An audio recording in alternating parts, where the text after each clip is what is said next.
ವಂಚಕರಿಗೆ ಬಂಧಿಸಬೇಕು, ಬಂಧಿಸಬೇಕು, ವಂಚಕರನ್ನು ಬಂಧಿಸಬೇಕು. ಕನ್ನಡದಲ್ಲಿ ಅರ್ಥ ಆಗುತ್ತಲ್ಲ? ಹಾಗಾಗಿ ಪೊಲೀಸರಿಗೆ ನಾವು ಇವತ್ತು ಮಾಡೋದ್ರಿಂದ ಏನಾಗುತ್ತೆ ಅಂತ ಒಂದು 10 ನಿಮಿಷ ಹೇಳ್ತೀನಿ. ಅಲ್ಲೊಬ್ಬಿದ್ದಾರೆ, ಎಸಿ ಆಫೀಸಿಂದ ತಹಸೀಲ್ದಾರ್ ಬಂದಿದ್ದಾರೆ, ನಾಗರಾಜ್ ಅಂತ ಎಸಿ ಇದಾರಲ್ವಾ, ಅವ್ರ ಆಫೀಸಿಂದ ರಘುಮೂರ್ತಿ ಅನ್ನುವಂತ ತಹಸೀಲ್ದಾರ್ ಅಲ್ಲಿದ್ದಾರೆ. ಆಂಬಿಡೆಂಟ್ ವಿಚಾರದಲ್ಲಿ ಏನಾಗಿದೆ ಅಂತ ಹೇಳೋದಕ್ಕೆ ಅವ್ರು ಬರ್ತಾರೆ ಇನ್ನೊಂದು 5 ನಿಮಿಷಕ್ಕೆ. ಅದಕ್ಕೆ ಮೊದಲು ಅಲ್ಲೊಬ್ರು ಸಿವಿಲ್ ಡ್ರೆಸ್ ಅಲ್ಲಿ ಒಳ್ಳೆ ಪೊಲೀಸ್ ತರ ಕಾಣಿಸುವಂತ ಅವರು ಇವ್ರ ಹಿಂದ್ಗಡೆ, ಯಾರು ಹಿಂದ್ಗಡೆ ರಘುಮೂರ್ತಿ ಅಂತ ಬರ್ತಾ ಇದಾರಲ್ಲ, ಅವ್ರ ಹಿಂದ್ಗಡೆ ಸಿಸಿಬಿ ಇಂದ ಅಶ್ವಥ್ ಗೌಡ ಅಂತ ಬಂದಿದ್ದಾರೆ. ಅವ್ರಿಗೆ ಬರಲ್ಲ, ಅವರು ಪೊಲೀಸ್ ಅವರು ಇಲ್ಲಿ ಬಂದು ನಮಗೆ ಟ್ರೀಟ್ ಮಾಡಲ್ಲ. ಆದ್ರೆ ಅವ್ರು ಏನ್ ಕೇಳ್ಬೇಕು ಅಂತ ನಾವೆಲ್ಲ ಕೇಳ್ಕೊಂಡು ತಿಳ್ಕೊಂಡಿದ್ವಿ, ಅದನ್ನ ಹೇಳ್ತೀವಿ. ಈಗ ರಘುಮೂರ್ತಿ ಅವ್ರು ಬರ್ತಾರೆ, ಒಂದು ನಿಮಿಷ ಅಲ್ಲೇ ಇರಿ ಸರ್, ಸಿಸಿಬಿ ಹೇಳ್ಬಿಡ್ತೀನಿ. ಆಮೇಲೆ ಬಂದು ಅವರೇ ಆಂಬಿಡೆಂಟ್ ಏನಾಗಿದೆ ಅಂತ ಅವರು ಅಧಿಕೃತವಾಗಿ ಹೇಳ್ಬೇಕು, ಹೇಳ್ತಾರೆ. ನಾವು ಸುಮ್ಮನೆ ನಾವೆಲ್ಲ 4 ಜನ ಹಿಂದೆ ಹಲವಾರು ಹೋರಾಟಗಳಾಗಿದೆ, ನಾವು ಮಾಡ್ಬಿಡ್ತೀವಿ ಅನ್ಕೊಂಡು ಯಾರ್ಯಾರು ಏನೇನು ಮೋಸ ಮಾಡಿದ್ದಾರೆ ಅಂತ ನೋಡಿದ್ದೀರಾ. ನಾವು ಆ ತರಹದ ಬಿಸ್ನೆಸ್ ಇಲ್ಲ ನಮ್ದು. ನಮ್ಮದು ನ್ಯಾಯವಾದ ಸತ್ಯವಾದ ಹೋರಾಟ, ನ್ಯಾಯಕ್ಕಾಗಿ ಮಾಡ್ತೀವಿ ಹೋರಾಟ. ನಮ್ಮ ಕೈಯಲ್ಲಿ ಆಗದೆ ಇರೋದನ್ನ ನಾವು ಮಾಡ್ತೀವಿ ಅಂತ ಹೇಳಲ್ಲ, ನಮ್ಮ ಕೈಯಲ್ಲಿ ಇಲ್ಲದೆ ಇರೋದನ್ನ ನಾವು ಕೊಡ್ತೀವಿ ಅಂತ ಹೇಳಲ್ಲ. ಮಾಡುವಂತವ್ರನ್ನ ಕರ್ಸಿದೀವಿ. ಅವ್ರು ಹೇಳ್ತಾರೆ, ಅವರೊಂದು ಡೇಟ್ಸ್ ಹೇಳ್ತಾರೆ, ಆ ಡೇಟ್ಸ್ ಅಲ್ಲಿ ಆಗ್ಲಿಲ್ಲ ಅಂದ್ರೆ ನಾವು ಕಂದಾಯ ಭವನಕ್ಕೋ ಸಿಸಿಬಿಗೋ ಇಷ್ಟೆಲ್ಲ ಇದ್ರೆ 2 ಜನ ಹೋಗ್ಬೇಕಾಗುತ್ತೆ, ಆಯ್ತಲ್ವಾ?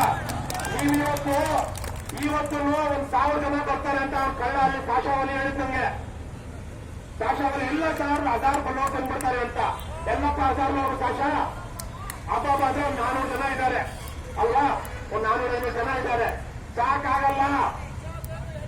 ನೀವೊಂದು 1000 ಜನ ಬಂದು ಕಂದಾಯ ಇಲಾಖೆ, ಇಲ್ಲೇ ಕಂದಾಯ ಇಲಾಖೆ ಅಂತಿದೆ, ಎಲ್ಲಿ KHB ಕೋರ್ಟ್ ಪಕ್ಕದಲ್ಲಿ, ಹೌಸಿಂಗ್ ಬೋರ್ಡ್ ಪಕ್ಕದಲ್ಲಿ, ಯಾವ್ದದು ಮೈಸೂರು ಬ್ಯಾಂಕ್ ಸರ್ಕಲ್ ಹತ್ರ. ಈಗ ಮೈಸೂರು ಬ್ಯಾಂಕ್ ಹೋಗ್ಬಿಟ್ಟು ಸ್ಟೇಟ್ ಬ್ಯಾಂಕ್ ಆಫ್ ಇಂಡಿಯಾ ಆಗ್ಬಿಟ್ಟಿದೆ. ಇವಾಗಲೂ ನಮ್ದು ಅದೇ ಇದೆ, ನಮ್ದೇ ಅದು ಮೈಸೂರು ಬ್ಯಾಂಕ್ ಹತ್ರ ಕಂದಾಯ ಭವನ, ಬೆಂಗಳೂರಿನ DC, ಬೆಂಗಳೂರಿನ AC, ಬೆಂಗಳೂರು ಸೌತ್ ನಾರ್ತ್ ನ ತಹಸೀಲ್ದಾರ್ ಎಲ್ಲ ಇರುವಂತ ಆಫೀಸ್, ಗೊತ್ತಾಯ್ತಾ? ಯಾರ ಆಫೀಸ್ ಅದು? ನಮ್ಮ ಆಫೀಸು.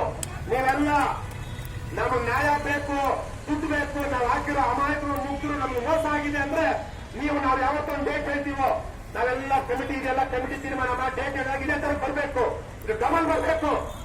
ನೀವು ಹೆಂಗಸರು ನಿಮ್ ಗಂಡನ್ನು ಕರ್ಕೊಂಡ್ ಬರ್ಬೇಕು, ಅವ್ರ ಗಂಡಸರು ಅವ್ರ ಹೆಂಗಸರನ್ನ ಕರ್ಕೊಂಡ್ ಬರ್ಬೇಕು. ಸುಮ್ಮನೆ ನೀವು ಬಂದ್ರೆ ಆಗಲ್ಲ. 1 ನಿಮಿಷ ಬಿಲ್ಲ ನಾನು ಸುಬಾನು ಮತ್ತೆ ಮಾತಾಡೋಣ. ನಾವೆಲ್ಲ ಅಷ್ಟು ಜನ ಬಂದ್ರೆ 1,000 ಜನ AC, DC, ರೆವಿನ್ಯೂ ಮಿನಿಸ್ಟರ್ ಕೂಡ ಅಲ್ಲಿ ಬರ್ಬೇಕಾಗುತ್ತೆ. ನಾವಿವತ್ತು ಆಗಲೇ ಪೊಲೀಸರಿಗೆ ಹೇಳಿದ್ವಿ, AC ಆಫೀಸಿಂದ CCB ಇಂದ ಇಲ್ಲಿ ಬರ್ಲಿಲ್ಲ ಅಂದ್ರೆ ಇಷ್ಟು ಜನ ಇದೀವಲ್ಲ, ನಾವು ಇದೇ ಒಂದು ವಿಚಾರದಲ್ಲಿ 2 ವರ್ಷದಿಂದ DK ರವಿ ಅಂತ ಒಬ್ಬ ಆನೆಸ್ಟ್ ಆಫೀಸರ್ ಗೊತ್ತಲ್ವಾ, ಅವ್ರದ್ದು ಏನೋ ಒಂದು ಸಾವಾಯ್ತು, ಅದ್ರ ಆತ್ಮಹತ್ಯೆನ ಕೊನೆನೋ ಗೊತ್ತಾಗಿಲ್ಲ. ನಾವು ಅವಾಗ ಪಾರ್ಟಿಲಿದ್ವಿ, ಇಲ್ಲ 2 ದಿವಸ ಭೂ ಕರ್ತಾಳ ಮಾಡಿದ್ವಿ, ಕೊನೆಗೆ ರಸ್ತೆ ತಡೆ ಮಾಡಿದ್ವಿ ರಾತ್ರಿ 8 ಗಂಟೆಯಲ್ಲಿ. ಆ ಟೈಮಲ್ಲಿ ಏನ್ ನ್ಯಾಯವಾದ ಹೋರಾಟ. ಪೊಲೀಸ್ ಒಂದು ಕೇಸ್ ಹಾಕಿದ್ರು, ಮೊನ್ನೆ ಎಲ್ಲ ಹೋಗಿ ಕೇಸ್ ಹೋಗಿದ್ದೆ. ಆಮೇಲೆ ಮೊನ್ನೆ ನಾನೊಂದು ಎಲೆಕ್ಷನ್ ನಿಂತಿದ್ದೆ, ಎಲೆಕ್ಷನ್ ಅಲ್ಲಿ ನಮ್ಮ ಆಫೀಸ್ ಮುಂದೆ, ಆಫೀಸ್ ಮುಂದೆ ನಮ್ದೊಂದು ಪೋಸ್ಟ್ ಹಾಕಿದ್ದೀವಿ. ಆ ಅಧಿಕಾರಿಗಳು ಕಳ್ಳರು, ಭ್ರಷ್ಟರು, ಅವನು ಸಿಟಿಂಗ್ MLA ಮಿನಿಸ್ಟರ್ ಇರ್ತಾನಲ್ಲ, ಅವನು ಅಲ್ಲಿ ಫೋನ್ ಮಾಡಿದ ತಕ್ಷಣ ಕೂತಿರೋ ಅಧಿಕಾರಿಗಳು, ನಮಸ್ಕಾರ ಸರ್ ಸೆಲೆಬ್ರೇಟ್ ಅಂತ ಅದು ಭ್ರಷ್ಟ ಅಧಿಕಾರಿಗಳು ನಮ್ಮ ಮೇಲೆ ಒಂದು ಕೇಸ್ ಹಾಕಿದ್ದಾರೆ. ನನಗೂ ಅದಕ್ಕೆ ಅರೆಸ್ಟ್ ವಾರೆಂಟ್ ಬಂದಿತ್ತು. ನಿನ್ನೆ ಅಲ್ಲ ಮೊನ್ನೆ ಬೆಳಿಗ್ಗೆ 11 ಗಂಟೆಯಿಂದ 3 ಗಂಟೆ ತನಕ ಕೋರ್ಟ್ ಅಲ್ಲಿದೆ. ಏನು ನಮ್ಮ ಆಫೀಸ್ಗೆ ಪೋಸ್ಟ್ ಹಾಕಿದ್ದೀವಿ ಅಂತ. ಹಾಗಾಗಿ ಇಂತ ಯಾವುದೋ ಏನು ಕಾಂಜಿ ಪಿಂಜಿ ಕೇಸ್ಗಳಿಗೆಲ್ಲ ಹೆದರೋರಲ್ಲ ನಾವು, ಆಯ್ತಾ? ನಿಮ್ ಮೇಲೆ ಯಾರ ಮೇಲೆ ಕೇಸ್ ಬರಲ್ಲ, ಕೇಸ್ ಬಂದ್ರು ಫೈಟ್ ಮಾಡುವಂತ ಜನ ನೀವಿದ್ದೀರಾ. ಹಾಗಾಗಿ ರಸ್ತೆ ತಡೆ ಮಾಡ್ತೀವಿ. CCBಗೆ ಇಲ್ಲೇ ಚಾಮರಾಜ ಕಡೆ ನೇರವಾಗಿ ಹೋಗ್ಬಿಟ್ರೆ ಈ ರೋಡಲ್ಲಿ ಹೋದ್ರೂ ಪರವಾಗಿಲ್ಲ, ಈ ರೋಡಲ್ಲಿ ಹೋದ್ರೂ ಪರವಾಗಿಲ್ಲ, ಇದೇ ಮೈಸೂರಲ್ಲಿ ಹೋಗ್ಬಿಟ್ರೆ ಫ್ಲೈಓವರ್ ಹತ್ತಿರದ ಮೇಲೆ ಅಪ್ಸರ ಥಿಯೇಟರ್ ಅಂತಿತ್ತು, ಅಪ್ಸರ ಈಗಿಲ್ಲ, ತ್ರಿಭುವನ್ ಥಿಯೇಟರ್ ಇದೆ ಅನ್ಸುತ್ತೆ. ಅಪ್ಸರ ಥಿಯೇಟರ್ ಆದ್ಮೇಲೆ ಅಲ್ಲಿ ಮಾರ್ಕೆಟ್ ಕಾಣಿಸುತ್ತೆ, ಮಾರ್ಕೆಟ್ ಪಕ್ಕದಲ್ಲೇ ಏನಿದೆ CCB, ಅದ್ರ ಅಡ್ರೆಸ್ ಗೊತ್ತಲ್ವಾ? CCBಗೆ ಅಂದ ತಕ್ಷಣ CCB ಬಂದ್ಬಿಡ್ಬೇಕು 1,000 ಜನ. ಆಮೇಲೆ ಹೀಗೆ ಹೋಗಿ ಇಲ್ಲಿ ಈಗ ಸುತ್ತಾಕೊಂಡು ಅಲ್ಲಿ ಪನಪ್ಪ ಪಾರ್ಕು, ನಿಮ್ಗೆಲ್ಲ ಯಾವ್ದು ಫ್ರೀಡಂ ಫೈಟ್ ಗೊತ್ತಲ್ವ, ಸ್ವಾತಂತ್ರ್ಯ ಹೋರಾಟ, ಉರ್ದುಲ್ ಏನಂತಾರೆ ಅದಕ್ಕೆ, ಆಜಾದಿ ಕಿ ಲಡಾಯಿ, ಆಜಾದಿ ಕಿ ಲಡಾಯಿ. ಇಲ್ಲೇ ಪನಪ್ಪ ಪಾರ್ಕ್, ಇಲ್ಲೇ ಚಾಮರಾಜಲ್ಲಿ ಬಹಳ ದೊಡ್ಡ ಹೋರಾಟ ಆಗ್ತಿತ್ತು ಆಗಲ್ಲಿ. ಅದ್ರ ಪಕ್ಕದಲ್ಲಿ ಹಾಗೆ ಹೋಗ್ಬಿಟ್ರೆ ಕಂದಾಯ ಭವನ ಅಂತ ಸಿಗುತ್ತೆ. ಅಡ್ರೆಸ್ ಗೊತ್ತಾಯ್ತಾ? ಯಾರಿರ್ತಾರೆ ಅಲ್ಲಿ? AC ಇವರೆಲ್ಲಾನು ಯಾರು ಆಂಬಿಡೆಂಟ್, ಇವಾಗ ಯಾರು ನಿಮ್ಗೆ ದುಡ್ಡು ಕೊಡ್ಬೇಕು ಆಂಬಿಡೆಂಟ್ ಪರವಾಗಿ ಅವರು ಅಲ್ವಾ, ಹೋಗ್ಬೇಕು 1,000 ಜನ. ಹಾಗಾಗಿ ಈಗ ನಾವು ಅದಕ್ಕೆ ರೆಡಿ ಆಗ್ಬೇಕು. ಮೊನ್ನೆ ನಾವಲ್ಲಿ 2 ಸಲ ಪ್ರೆಸ್ ಮೀಟ್ ಮಾಡಿ 2 ದಿವಸ ಉಪವಾಸ ಕೂತಿದೀವಿ, ನೀವೆಲ್ಲ ಬಂದಿರ್ಲಿಲ್ಲ. ಈಗ ನಾವು ಹೋರಾಟ ಮಾಡ್ತಾ ಇದ್ದಿದ್ರಿಂದ ನಿಮ್ಗೆಲ್ಲ ನಂಬಿಕೆ ಬಂತು. ಫಾರಂ ತಂದ್ಕೊಟ್ರಿ, ಮೈಸೂರಿಂದ ತಂದ್ಕೊಟ್ರಿ, ಆಂಧ್ರದಿಂದ ತಂದ್ಕೊಟ್ರಿ, ಯಾರೊಬ್ರು ಕಾಶ್ಮೀರಿಂದ ಬಂದಿದ್ದಾರೆ. ಎಲ್ಲ ಎಷ್ಟೆಷ್ಟೋ ಜನಕ್ಕೆ ಮೋಸ ಆಗಿದೆ. ಹಾಗಾಗಿ ನಿಮ್ಗೆಲ್ಲ ನಂಬಿಕೆ ಬಂದಿದೆ, ಇಷ್ಟು ಜನ ಬಂದಿದ್ದೀರಾ. ಆದ್ರೂ 10,000 15,000 ಜನ ವಿಕ್ಟಿಮ್ಸ್ ಅಂದ್ರೆ ಇಷ್ಟು ಜನ ಸಾಕಾಗಲ್ಲ. ನಾವು ಸುಮ್ಮನೆ 15,000 ವಿಕ್ಟಿಮ್ಸ್ 15,000 ಮೋಸ ಆಗಿದೆ ಅಂತೀವಿ. 1,000 ಜನನೂ ಇಲ್ಲ ಅಂದ್ರೆ ಅವ್ರೇನಂತಾರೆ ಪೊಲೀಸರು ಅಧಿಕಾರಿಗಳು, ಇವರೆಲ್ಲ ಸುಳ್ಳು ಹೇಳ್ತಾರೆ. ಅವ್ರು ಗೊತ್ತಿದೆ 15,000 ವಿಕ್ಟಿಮ್ಸ್ ಅಂತ. ಆದ್ರೆ ವಿಕ್ಟಿಮ್ಸ್ ಬರ್ತಾ ಇಲ್ಲ ಅಂತ ಗೊತ್ತಿದೆ. ಆದ್ರೆ ನಾವು 1,000 ಜನ ಒಂದಲ್ಲ ಒಂದು ದಿವಸ ಸೇರೋದು ನಮ್ಗೆ ಗೊತ್ತಾಗುತ್ತೆ, ಸೇರಿಸ್ತೀವಿ. ಆದ್ರೆ ನೀವೊಂದು ಜನ ರೆಡಿ ಆಗ್ಬೇಕು. ರೆಡಿ ಆಗ್ತೀರಾ? ನಿಮಗೆ ಬಿಸಿಲಿದೆ, ನೆರಳಬೇಕಾ? ಉಪವಾಸ ಇದೀರಾ, ಬೆಳಗ್ಗೆಯಿಂದ 1 ಜನ ಡಯಾಬಿಟಿಸ್ ಊಟ ಮಾಡಿಲ್ಲ, ನೀರು ಕುಡಿದಿಲ್ಲ. ನೀರು ಊಟ ಬೇಕಾ? ಬೇಡ ಅನ್ಬೇಕು.